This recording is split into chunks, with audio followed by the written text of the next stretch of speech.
नमस्कार, आप देख रहे हैं कलम इंडिया न्यूज और मैं हूं आपके साथ दिव्या पांडे। हमारे साथ बातचीत करने के लिए बिहार भाजपा से प्रदेश प्रवक्ता अनामिका पासवान है। इनसे बातचीत करेंगे। लोक गायिका नेहा सिंह राठौर पर एफआईआर दर्ज हुआ है। काफी आक्रोश में है नेहा सिंह राठौर, उन पर देशद्रोही मामले का एफआईआर दर्ज हुआ। आप लोग नेहा सिंह राठौर पर देशद्रोही का मुकदमा दर्ज की है। देखिए, वो देशद्रोही हैं, इसलिए हैं, वो उनका बयान मैंने सुना है। और जिस तरह से भारत को और भारत के प्रधानमंत्री जी को बदनाम करने की साजिश रची है उन्होंने, और जिस तरह से उनका जो वीडियो है वो पाकिस्तान ने वायरल किया है, तो अपने आप को इंटरनेशनल स्तर पे पॉपुलर करने के लिए इस तरह के बयान उन्होंने दिया है, जो कि देशद्रोही ही माना जाएगा।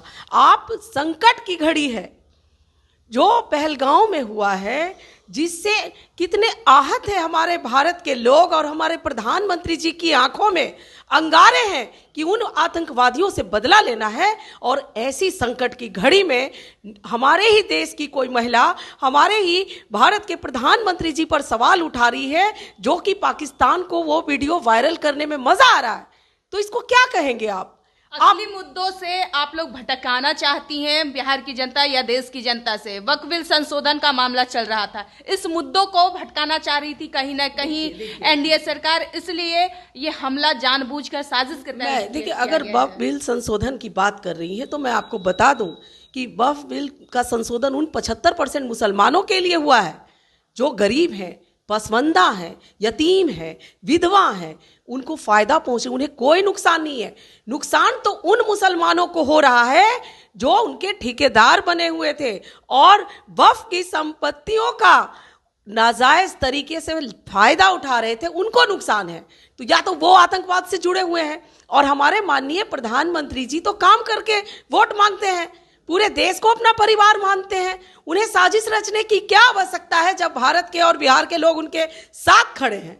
क्यों साजिश रचेंगे वो? अनामिका जी, सवाल यहाँ भी खड़ा हो रहा है कि उनका जम्मू कश्मीर का नरेंद्र मोदी का भी दौरा था, उस दौरा को रद्द किया गया। कहीं ना कहीं उन लोगों को पता चल चुका था कि वहां पे आतंकी हमला करने वाले हैं, इसीलिए उनका दौरा रद्द कर दिया। तो जब ये चीज पता हो गया था, तो वहां पे जो टूरिस्ट गए थे घूमने के लिए, तो उन्हें भी तो चेतावनी दिया जा सकता था, जैसे ये अंदर खाने से ही पता चला। अगर सूत्रों के हवाले से ऐसी बात पता चली तो जो पर्यटक वहाँ, मैं भी गई हूँ पिछले साल, इस वक्त मैं वहीं पे थी, और बहुत ही शांति के साथ वहाँ पर्यटक घूमते हैं और धरती का स्वर्ग कहे जाने वाले कश्मीर का आनंद उठाते हैं। और आप ये भी देख लीजिए कि 2014 से पहले हर 10 दिन पे आतंकी हमले हुआ करते थे।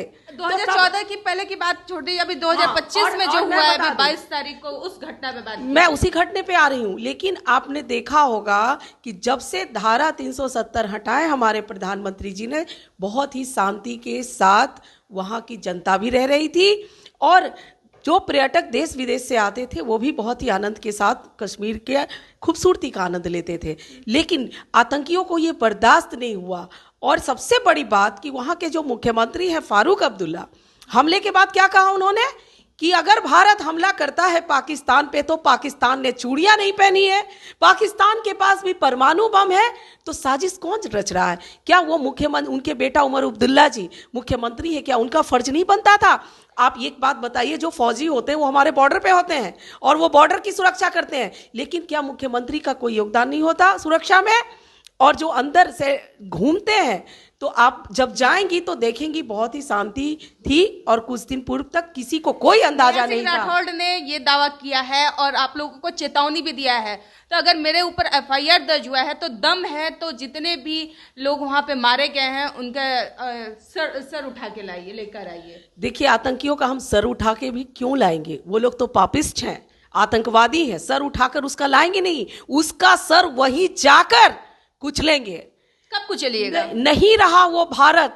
कब कुचलिएगा? क्षमा दान जो देता था, ये भारत तो घर में घुसकर अपना बदला लेता है, और हम घर में घुसकर मारेंगे पाकिस्तानियों। कब मारिएगा? कई दिन हो गया, आपने देखा नहीं कि जैसे ही ये घटना घटी है, हमारे माननीय प्रधानमंत्री जी विदेश में थे, वो विदेश से वापस आए, सीसीएस की बैठक बुलाई, सीसीएस में 5 बड़े निर्णय लिए गए, सभी पाकिस्तानियों का वीजा भारत में रद्द कर दिया गया, सभी राजनयिकों को यहां से वापस जाने का 7 दिन का अल्टीमेटम दिया गया, 48 घंटे का अल्टीमेटम उन्हें दिया गया जो वीजा पर पब्लिक वहां से आई हुई थी भारत में, और जो सिंधु जल संधि हुई थी उसे भी, वो वैश्विक संधि थी, उसे भी रद्द कर दिया है। भारत ने पाकिस्तान का हुक्का पानी बंद कर दिया गया है। आप ये देखिए ना कि भारत के किसी भी प्रधानमंत्री ने इतना कड़ा निर्णय नहीं लिया है आतंकवाद के लिए जितना हमारे मोदी, और विदेश के भी कई प्रधानमंत्री हैं जो मोदी जी को आशा की निगाह से देखते हैं। नेहा सिंह राठौड़ तो कहना है ना कि असली मुद्दों से राठौड़, मैंने पहले ही बताया, वो अपने आप को अंतर्राष्ट्रीय स्तर पर पॉपुलर करना चाहती हैं, और भारत में रहकर पाकिस्तान का गारी, वो उनका जो वीडियो है वो पाकिस्तानियों को बहुत पसंद आया, लेकिन भारतीयों को पसंद नहीं आएगा, और उनके घर में भले ही फौजी होंगे लेकिन ऐसा नहीं है, सिंह राठौड़ पे कार्रवाई, ऐसा नहीं है कि भगवान के घर में राक्षस जन्म नहीं लेते, और राक्षस के घर में भगवान प्रहलाद भगवान राक्षस के घर में ही जन्म लिए हैं। तो ये भी जो है ना, ये देशभक्तों के घर में देशद्रोही पैदा ली हैं, और ऐसी महिलाओं को तो भारत में रहने नहीं देना चाहिए, इनको तो पाकिस्तान भेज देना चाहिए। चलिए, नेहा सिंह राठौड़ को भारत में रहना नहीं चाहिए, इन्हें पाकिस्तान भेज देना चाहिए। जहां पहलगाम में जो आतंकी हमला किए हैं, उसके बाद से नेहा सिंह राठौड़ जो लोक गायिका है, वो एक कविता के माध्यम से स्लोगन गाती है, उसके बाद से काफी राजनीति में भूचाल आ गया है। नेहा सिंह राठौड़ को अब भारत से देशद्रोही बताया जा रहा है और उन पर मुकदमा भी किया जा रहा है। अब देखना यह होता है कि नेहा सिंह राठौड़ पर आगे क्या कुछ कार्रवाई होता है। फिलहाल हमारे साथ बने रहें, धन्यवाद।